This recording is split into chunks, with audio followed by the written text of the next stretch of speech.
Et salut l'équipe, c'est Samy pour la Frenchy Sports News, j'espère que vous avez la pêche. Vous savez, quand je sors pas de vidéo le mercredi, je sens que je fais une bêtise. Donc cette semaine, j'ai prévu des choses très lourdes. On se retrouve lundi, on se retrouve mercredi et en fin de semaine, on se retrouve sur la page Facebook. J'ai un petit truc cool, une petite surprise pour vous qui va arriver. Parce que c'est comme ça, il faut sortir du contenu. C'est pas bien Samy, tu sors des vidéos toutes les semaines. En tout cas, on est parti pour une vidéo du lundi. Vous savez que j'aime beaucoup les athlètes, vous savez que j'aime beaucoup les sous et j'aime beaucoup quand les deux se rencontrent. Et aujourd'hui, je vais vous présenter les 6 achats les plus fous qu'ont fait des joueurs de NBA ou de NFL. Dans les autres sports, je suis sûr vous êtes très forts, mais on couvre que la NBA et la NFL. Avant tout, j'aime beaucoup ce sujet et j'aime beaucoup les détails de la finance dans le sport. Alors si cette vidéo vous plaît assez et si elle atteint les 2000 vues, je vous sortirai une vidéo très détaillée sur comment un joueur est payé en NBA ou en NFL et surtout comment il dépense ses sous. Parce que c'est pas que les grosses histoires qu'il faut savoir, il y a plein de petites lignes dans les contrats, les pourcentages qui partent à droite, de l'argent qu'ils doivent à gauche, et je trouve que toute la gestion financière d'un athlète, c'est vraiment intéressant. Donc si on pète les 2000 vues sur cette vidéo, je vous sortirai une vidéo détaillée à ce sujet. Et on est parti. Numéro 1, Latrell Sprewell, un ancien joueur de NBA qui a joué chez Minnesota et les Knicks. Donc en 2004, Sprewell est en train de négocier avec les Timberwolves pour renouveler son contrat. Les Timberwolves lui offrent 3 ans 21 millions. Il dit non, j'ai des enfants à nourrir. Quelques mois après, il s'achète un yacht de 1,5 million de dollars. On apprend ensuite qu'il n'a pu payer que 200 000 dollars sur l'achat de ce yacht. Et encore quelques mois après, il est aux commandes de son nouveau jouet et il s'échoue sur une plage dans le Wisconsin. Et le mec, après tout ça, n'a pas voulu payer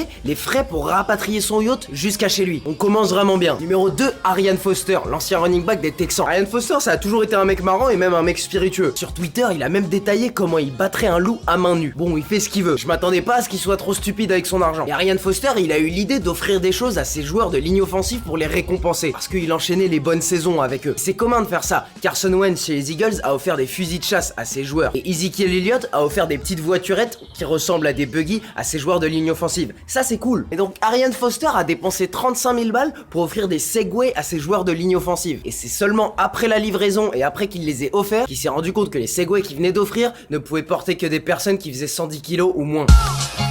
Numéro 3 et 4, et dans ces deux-là, j'ai envie que vous compariez. Dites-moi dans les commentaires qui a perdu 20 000 dollars le plus stupidement, Vince Young ou Kobe Bryant. On commence par Vince Young. Il était encore tout jeune dans son premier contrat et il avait un voyage en avion du Tennessee jusqu'au Texas. 2 heures de vol. Et le mec, il a décidé qu'il voulait pas être emmerdé, donc il a acheté tous les billets de l'avion à lui, que pour lui, parce qu'il en a rien à faire. Il a payé tous les billets d'avion dans un avion de ligne. Même louer un jet privé, ça coûte moins cher que 20 000 dollars. Il s'est juste retrouvé avec un avion vide que pour lui. Et de l'autre côté, il y a Kobe Bryant. Kobe Bryant, un soir de 2007, il est à Las Vegas avec sa femme, il rentre dans une boîte de nuit, il voit un ami joueur professionnel de poker avec 2 bouteilles de champagne à 1400 dollars l'unité. Kobe Bryant, toujours compétiteur, bien sûr, il en achète 5 pour lui et sa femme. C'est normal. Son ami joueur de poker professionnel voit ça et réaugmente la mise. Il en achète 10. Kobe Bryant, qui n'avait absolument pas envie de perdre, a commandé 15 bouteilles de champagne pour un total de 21 000 dollars pour un soir en plein de saison NBA où il n'a pas bu une seule goutte d'alcool. Dites-moi dans les commentaires, Vince Young le plus stupide ou Kobe Bryant le plus stupide dans ces cas-là. Numéro 5, Gilbert Arenas, l'ancien meneur de chez les Wizards avant que John Wall vienne sauver la franchise. Avant que sa carrière se finisse avec ses problèmes d'armes et ses problèmes de blessures, il avait signé un des plus gros contrats en NBA. Et il a pas forcément regardé à la dépense pour se faire plaisir. Il s'est acheté un énorme manoir, et bon ça on s'y attend, c'est normal, mais surtout dans son manoir, il a réussi à dépenser 1 million de dollars en entier sur juste sa piscine. Sa piscine qui comprend une fontaine à 500 000 dollars, parce qu'il a amené des pierres précieuses pour sa fontaine, parce que sinon c'est pas marrant. Et à l'intérieur de sa piscine, il a intégré un bar et une télé. Pour l'instant ça va. Il a ensuite ajouté 3 aquariums à l'intérieur de sa piscine avec des poissons rares et plusieurs requins. Et pour l'entretien de son bar et la nourriture de ses poissons et l'entretien de son aquarium, il en revenait à 7 000 dollars